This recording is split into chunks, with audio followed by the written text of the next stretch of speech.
Alam mo kung ano yung maganda kapag nasa probinsya ka? Yung parang sobrang layo mo sa problema.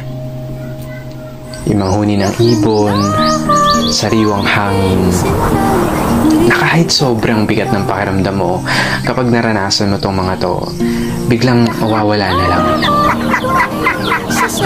Yung mga gandang tanawin, tapos yung palaya na ginawa niyong palaruan ng mga kaibigan mo. Sarap talagang mumuhay sa probinsya, no? Yung para talagang napakalayo mo sa problema. Yung parang napakalayo mo sa malupit na sistema ng mundo. Na kapag nasa probinsya ka, mararamdaman mo talaga yung halaga ng sarili mo kesa sa iba.